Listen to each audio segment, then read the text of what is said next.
आज तक रेडियो सुनता है सारा जहां।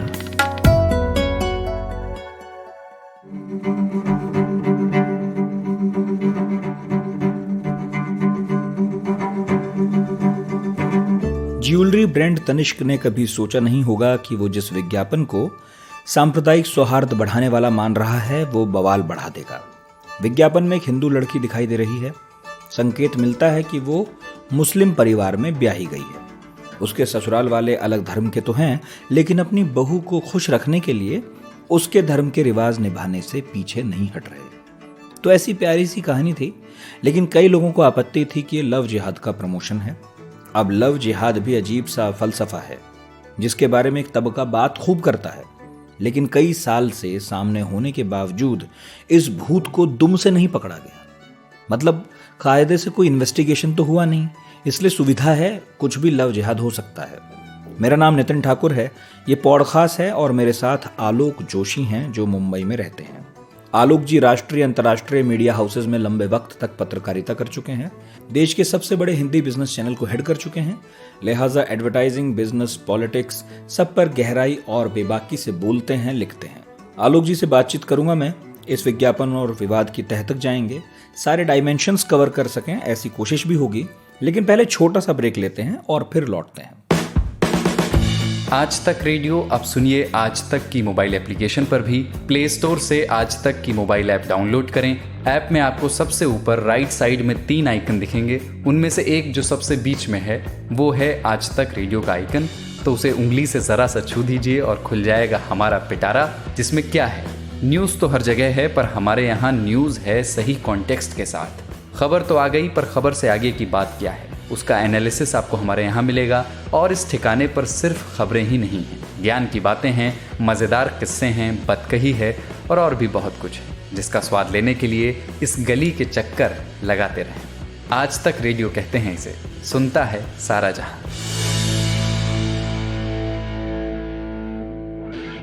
ये जो तनिष्क का ऐड आया और हम सब ने देखा और बहुत सारे लोगों के देखने से पहले हट गया। इस ऐड को लेकर बहुत तरह की बातें कही गई और टाटा एक बड़ी कंपनी है जिसका तनिष्क ब्रांड है। तो पहले तो मैं आपसे यही पूछूंगा, क्योंकि आपका एक लंबा वक्त पत्रकारिता में गुजरा है और अब एक स्वतंत्र पत्रकारिता भी आप करते हैं और इनफैक्ट आप बिजनेस जर्नलिज्म में थे, तो ब्रांड्स को लेकर या विज्ञापन को लेकर भी आपकी एक नजर है।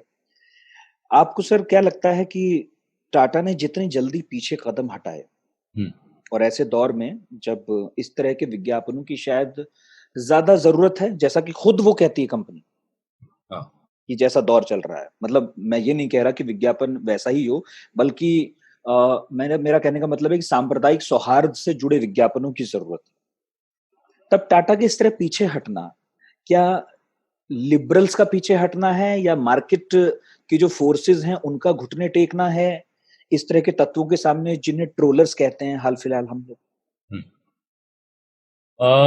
पहली नजर में एक लाइन में कहें तो जो आप कह रहे हैं वो बात बिल्कुल ठीक लग रही है। ये ट्रोलर्स के आगे, और मैंने तो कल अपने YouTube चैनल पे एक वीडियो बनाया इस पर कि क्या ट्रोलिंग से हार गई टाटा की कंपनी, ट्रोलिंग से डर गई टाटा की कंपनी, उसका टाइटल था। लेकिन मैंने उसके बाद बात की, जमील गुलरेज साहब हैं, बहुत मशहूर एडवर्टाइजिंग की दुनिया की हस्ती हैं, उन्होंने मुझसे कहा कि मुझे लगता है कि टाटा ने सही किया, क्योंकि टाटा अगर इस वक्त पीछे नहीं हटते, ये किसी टाटा समूह के किसी एक बड़े अफसर का मामला नहीं है कि उनको अपनी सुरक्षा की चिंता करनी थी। उनका ये जो ऑपरेशन है, और खासतौर पर तनिष्क का जो कारोबार है, ये आप जानते हैं ज्वेलरी का कारोबार है और ये शायद इस वक्त देश का सबसे बड़ा ज्वेलरी बिजनेस है। तनिष्क भारत का सबसे बड़ा ज्वेलर है। एक आज सुबह उनकी तरफ से मुझे ट्विटर पे एक फॉरवर्ड उन्होंने मुझे भेजा है कि नहीं, खान साहब का पूरा नाम उन्होंने ब्लैकआउट कर दिया, पूरा नाम नहीं लिखा है, लेकिन इन खान साहब का बायो डेटा लगाया हुआ है लिंक्डइन से उठाकर किसी ने। किन खान साहब का सर, किन की बात कर रहे हैं? बताता हूँ ये कौन खान साहब है। नाम मेरे पास नहीं है उनका पूरा, क्योंकि नाम उन्होंने दबाया हुआ है, लेकिन ये खान साहब तनिष्क के ब्रांड मैनेजर हैं, मीडिया एंड कम्युनिकेशन के, बेंगलोर में काम करते हैं। और इनका जो बायोडेटा या प्रोफाइल कहिए, ये हार्दिक भावसर नाम के एक हैंडल ने ट्वीट किया है और हार्दिक भावसर ने लिखा है, he is the man behind this anti Hindu ad and campaign for Tanishq. He is brand manager Tanishq Jewelry. Now you all know what to do. Boycott Tanishq. एक boycott Tanishq का hashtag है, साथ में उन खान साहब का पूरा बायोडेटा है और साथ में लिखा है कि ये वो आदमी है जो इस एंटी हिंदू है एड कैंपेन के पीछे है और अब आप सबको पता है कि आगे क्या करना है। अच्छा, ये खोज हो चुकी है। हाँ, इस इशारे का क्या मतलब है अब आप समझिए। और ये हार्दिक भावसार साहब कौन है, इनका प्रोफाइल भी साथ में मुझे भेजा गया है। हार्दिक भावसार साहब का जो प्रोफाइल ट्विटर पर उनका बायो है, उसका पहली लाइन है followed by PM Narendra Modi ji एवं HM home minister Amit Shah ji. अच्छा, तो ये वो सज्जन हैं जिनको आप जानते हैं आजकल तमाम ऐसे ट्रोल लोग जो जिनका फुल टाइम काम दूसरों को परेशान करना, गाली देना, धमकाना है, जिनको इस देश के प्रधानमंत्री और गृहमंत्री जैसे बड़े लोग फॉलो करते हैं। इस तरह का कैंपेन चल रहा है। उसके बाद अगर टाटा पीछे नहीं हटते तो क्या करते हैं? और उनका कहना है कि यूं भी टाटा के यहाँ एक फिलॉसफी चलती है, कम्युनिटी बिफोर कॉमर्स, यानी समाज का हित ज्यादा बड़ा है हमारे व्यापार के हित के मुकाबले।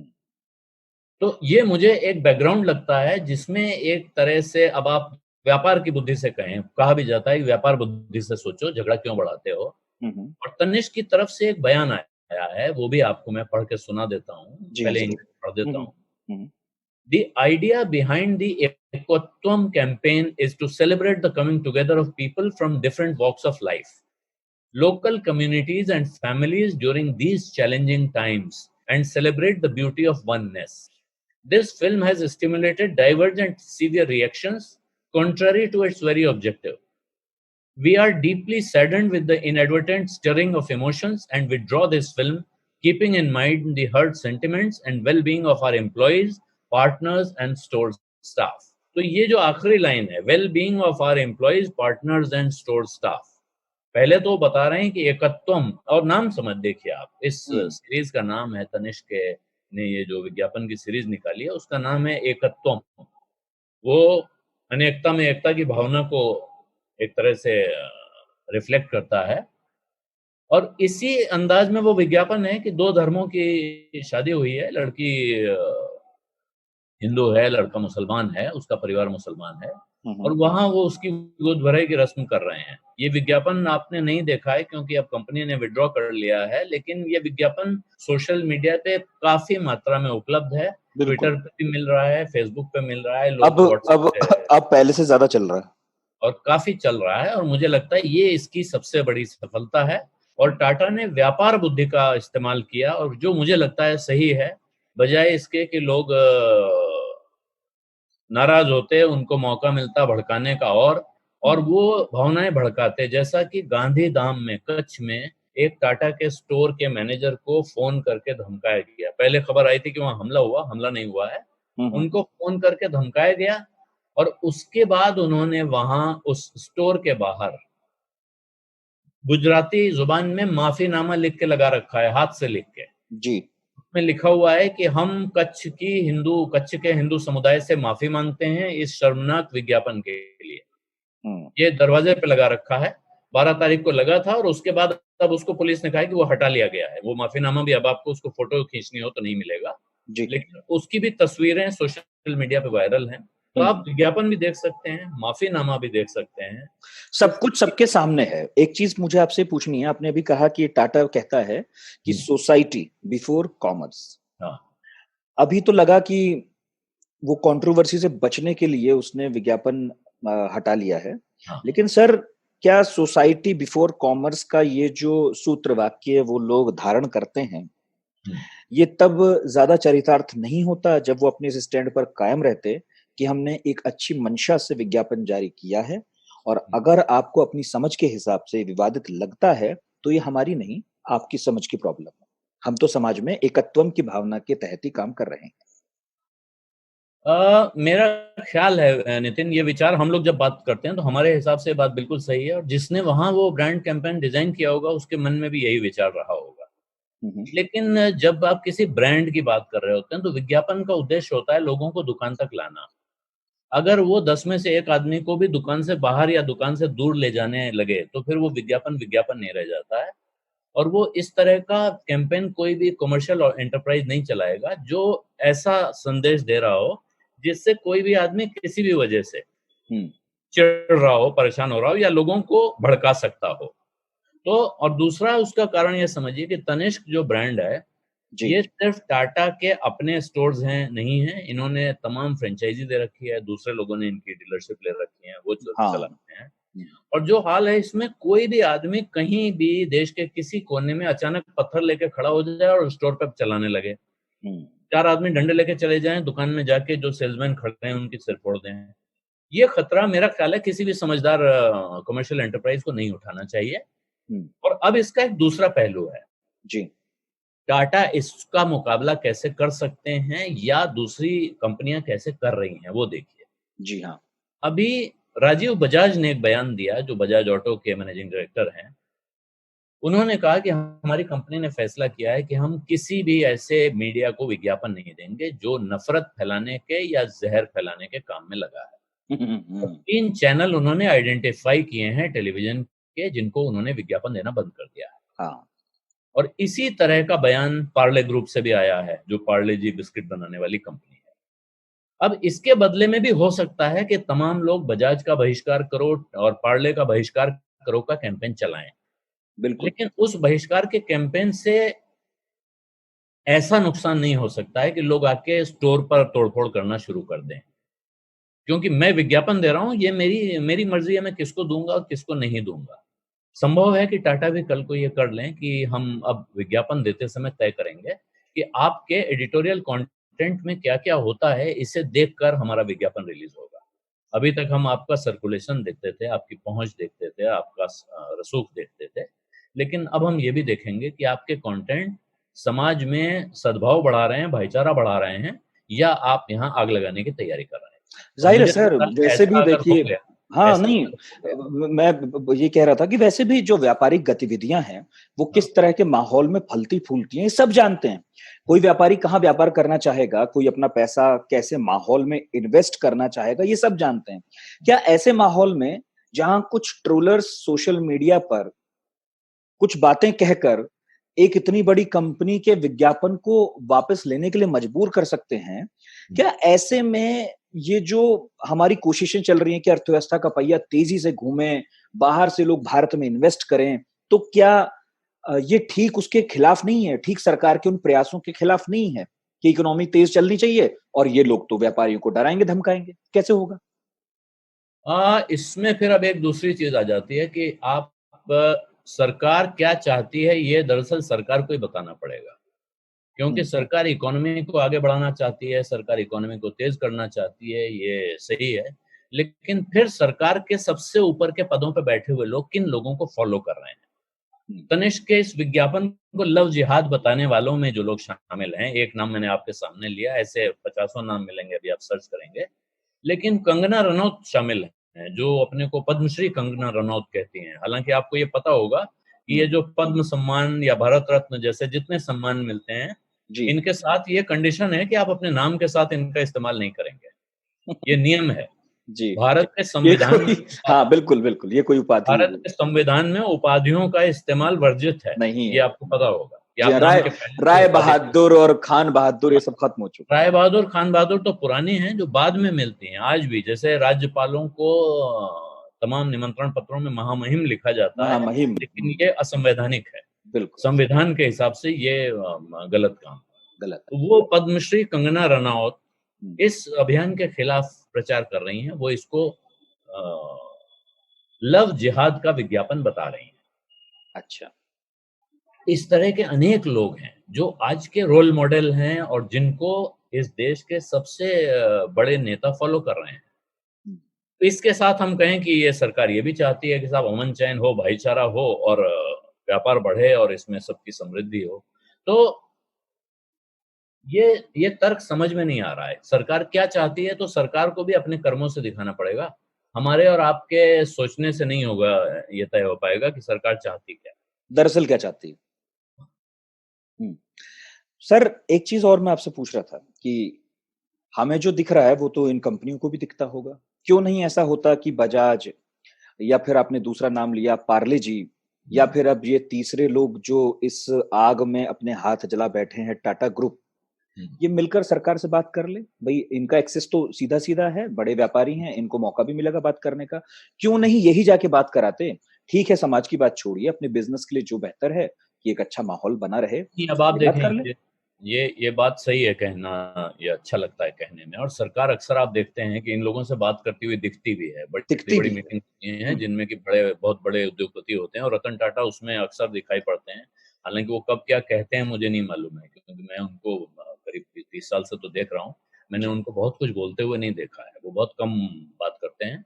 एक इंटरव्यू भी उन्होंने दिया था हमारे ग्रुप पिछला, जहाँ मैं जिस चैनल में काम करता था, जी। तो उसमें इंटरव्यू लेने वाला भी उन्होंने खुद ही तय करके दिया था कि मेरा अच्छा। इंटरव्यू अगर आपको चलाना है तो वो मेरा ही एक आदमी लेगा। सुहेल सेठ नाम के सज्जन हैं जो उनकी कंपनियों के कंसल्टेंट हैं, वैसे वो बिल्कुल। ब्रांड गुरु कहलाते हैं। जी तो हाँ। सुहेल सेठ ने वो इंटरव्यू लिया और रतन टाटा ने दिया, और वो नेटवर्क 18 के सभी चैनलों पर चला।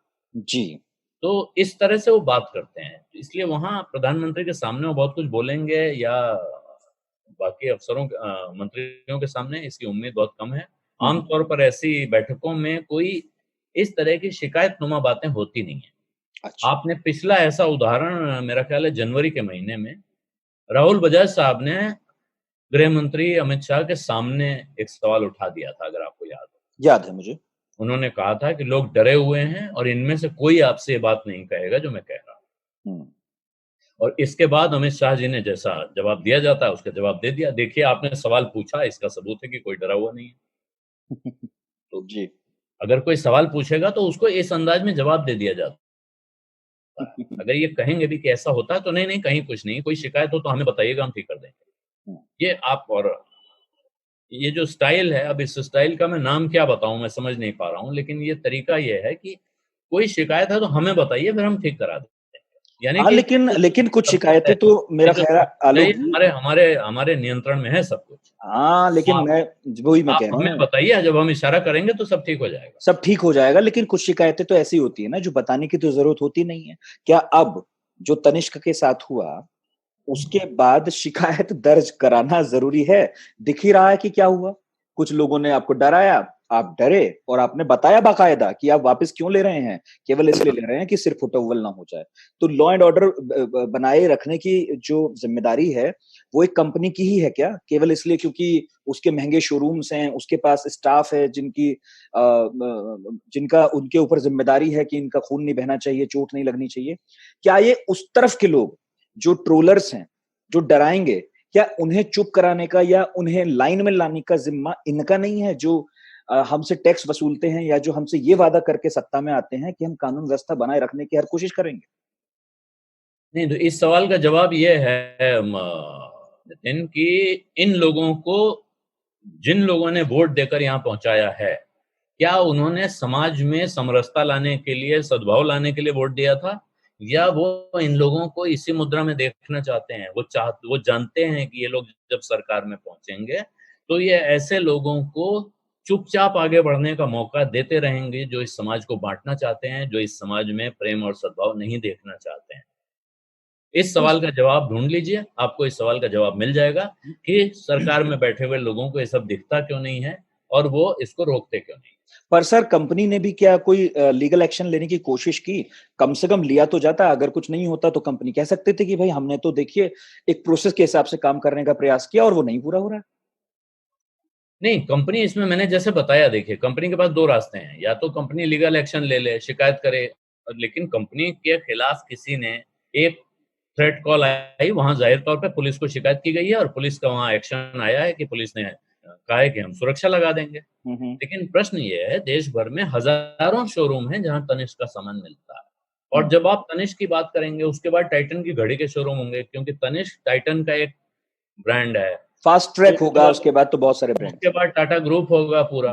तो कब कौन कहाँ खड़ा हो जाएगा, गुस्सा हो जाएगा, कहाँ पत्थर फेंक देगा, कहाँ आग लगा देगा, हिसाब लगाना बड़ा मुश्किल है।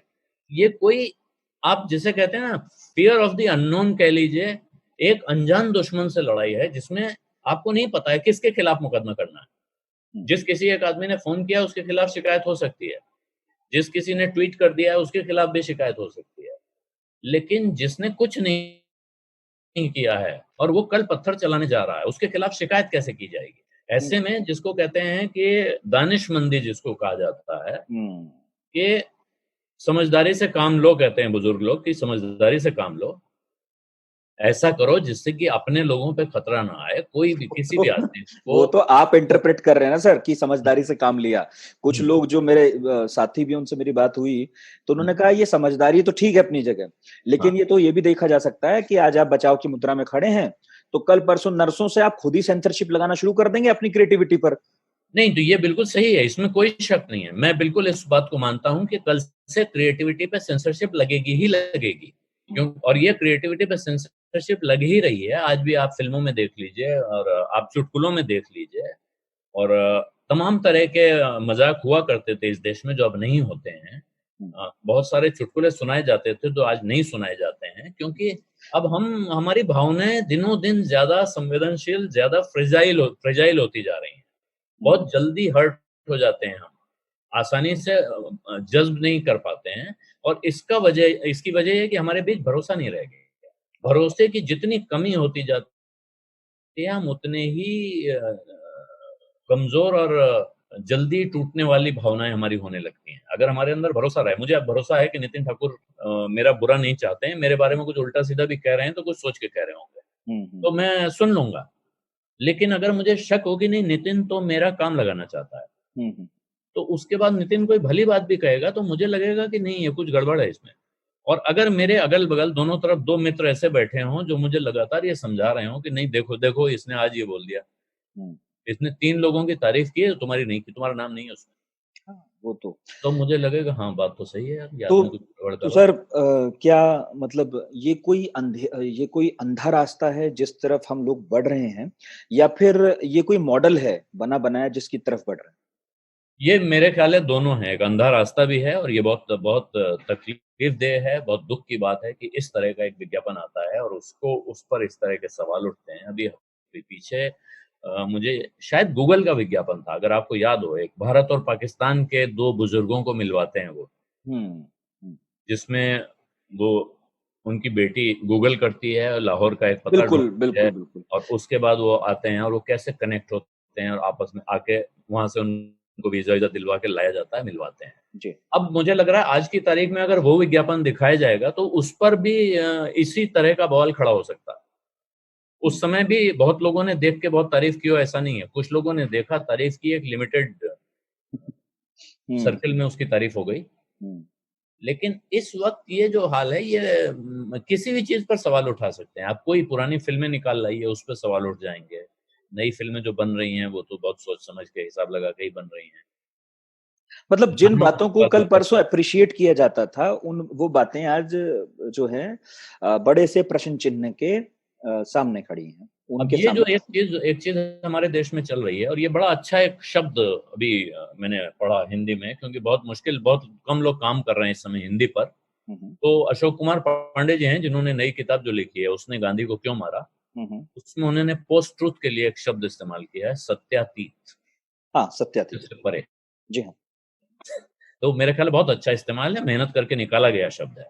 हुँ, वरना आमतौर पे लोग पोस्ट ट्रुथ ही लिख देते हैं, इस पोस्ट ट्रुथ के ज़माने में। तो ये एक सत्यातीत युग है जिसमें हम जी रहे हैं और इसमें इस तरह के कांड अभी आपको दिखते रहेंगे, जिसमें कि व्हाट अबाउटरी बहुत ज़्यादा होती है। तब तू कहाँ था? तूने ऐसा क्यों नहीं किया? कि हुँ। इसी में लोग ज़्यादा सवाल क्या पूछ रहे हैं? सबसे ज़्यादा आप जो जितने नफ़रती लोग हैं उनका सवाल पूछ देखिए, वो पूछ रहे हैं इसमें हिंदू परिवार और मुस्लिम बहू क्यों नहीं दिखाई गई?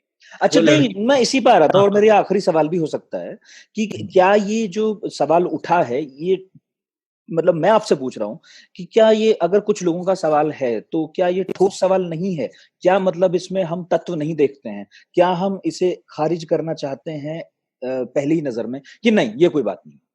मैं उसका एक जवाब देता हूँ आपको। जी। उसका एक जवाब ये है कि ये जो रस्में आप देख रहे हैं ना, जितनी कलरफुल रस्में हैं, हुँ, वो मुझे नहीं लगता है कि मुस्लिम परिवार में ऐसी कलरफुल रस्में होती हैं, जितने रंग उसमें दिख रहे हैं। जो हुँ। फूल दिख रहे हैं, जो सजावट दिख रही है, जिस तरह की जश्न मनाने का माहौल दिख रहा है, वहाँ होता होगा, मैं ठीक से जानता नहीं हूँ इसलिए पक्के तौर पे नहीं कह सकता हूँ।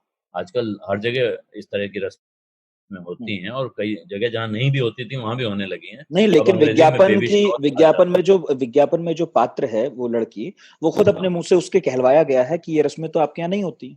वही तो उसने यही कहा ना कि ये रस्में आपके यहाँ तो नहीं होती हैं, वो अपनी सास से वो कह रही है। और मुझे लग रहा है जो परिवार देख के, मैं जो इमेजिन कर पा रहा हूँ विज्ञापन को देख के, कि ये लड़का और लड़की दरअसल उस घर में नहीं रहते हैं। ये किसी दूसरे शहर में रहने वाले लड़का लड़की हैं जिन्होंने प्रेम विवाह किया है, और लड़की को बच्चा होने वाला है, तो ऐसे में वो अपने पिता के घर उसको ले आया है जो किसी दूसरे शहर में रहते हैं।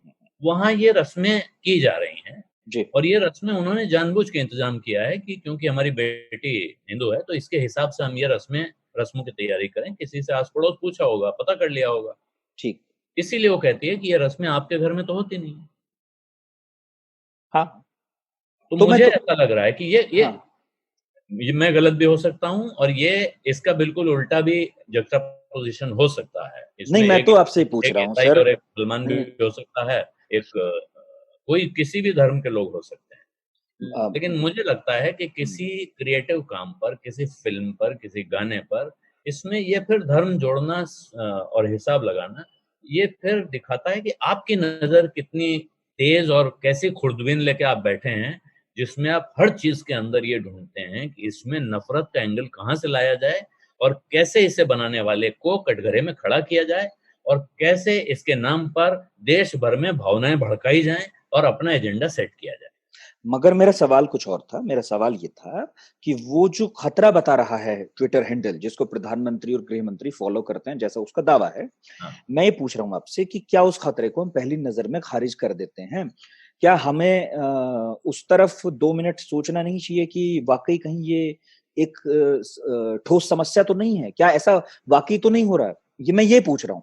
मतलब समस्या क्या? लव जिहाद? जी, लव जिहाद। यानी जो मुसलमान लड़के हिंदू हाँ, लड़के, उनका कहना है। अभी मैं एक जगह रिपोर्ट पढ़ रहा था किसी संस्थान की, उसमें श्री खेमचंद हैं एक, जो कभी भाजपा के आईटी सेल में रहे होंगे, और उन्होंने कहा कि इस विज्ञापन को अब रिवर्स क्यों नहीं दिखा देते?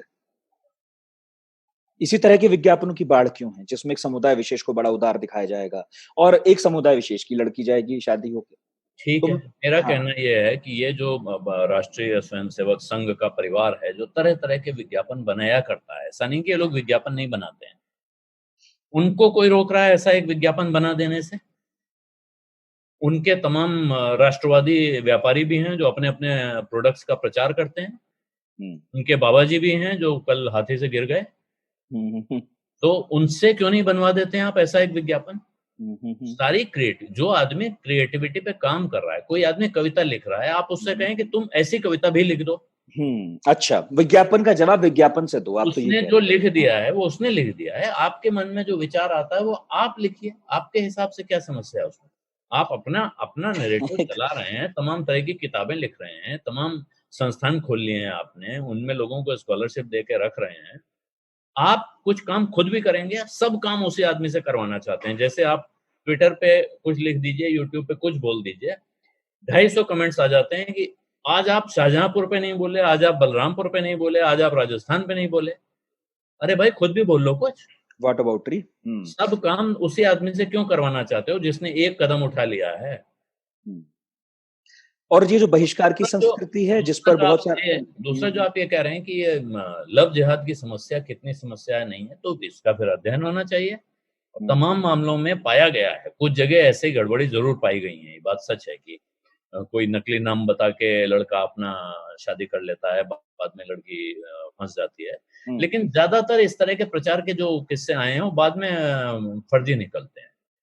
आमतौर पे ये और ये दरअसल उस मानसिकता पे आधारित है जिसमें माना जाता है कि लड़कियों का दिमाग कमजोर होता है, उनको कोई भी बेवकूफ बना सकता है। एग्जैक्टली। मेरा मानना है कि लड़की और लड़का बराबर की अकल रखते हैं, और लड़की अपना भला बुरा अपने माँ बाप से ज्यादा और अपने अड़ोसी पड़ोसियों से ज्यादा समझती है। और अगर वो नहीं समझती है तब भी वो उसको अपना अधिकार है कि वो अपनी जिंदगी जिस रास्ते पे ले जाना चाहे उस रास्ते पे ले जाए।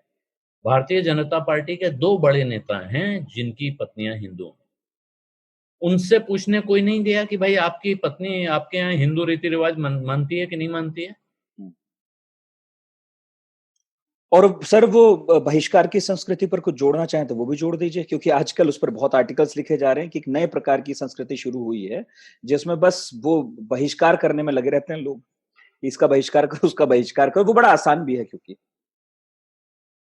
बहिष्कार में देखिए, बहिष्कार का नारा लगाना बहुत आसान है, लेकिन जब वास्तव में बहिष्कार करने की नौबत आती है तो आप कितनी चीजों का कितना बहिष्कार करते हैं ये देखना पड़ेगा। क्योंकि मुझे याद है, मैं तो खुद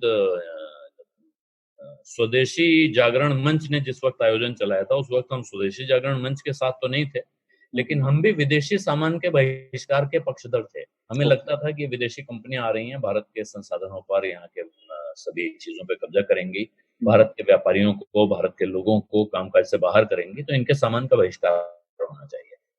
लेकिन अंततः निकलता यह है कि वो बहिष्कार हो नहीं पाता है, क्योंकि ये जो कारोबार में जो लोग लगे हुए हैं वो घूम फिर कर एक दूसरे से जुड़े हुए हैं।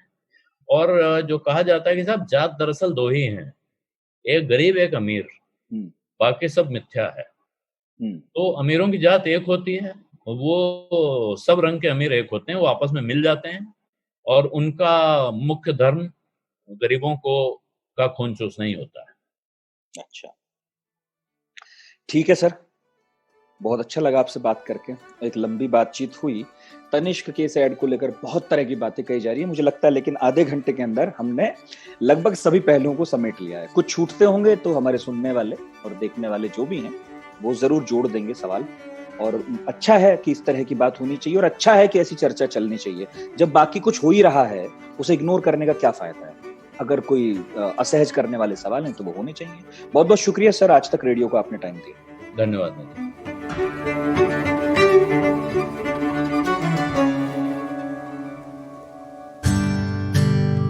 एक तार म्यूजिक का और एक तार पोएट्री का, दोनों मिल जाएं तो क्या बनता है? दो तारा। मैं हूँ चिन्मयी और मैं हूँ जोएल। हम गाते हैं, सुनाते हैं कविताएं, कभी गिटार पर तो कभी बांसुरी पर, और कभी अपने घर में पड़े हुए बक्से की थाप पर। तो सुनिए हमारा दो तारा, सिर्फ आज तक रेडियो पर।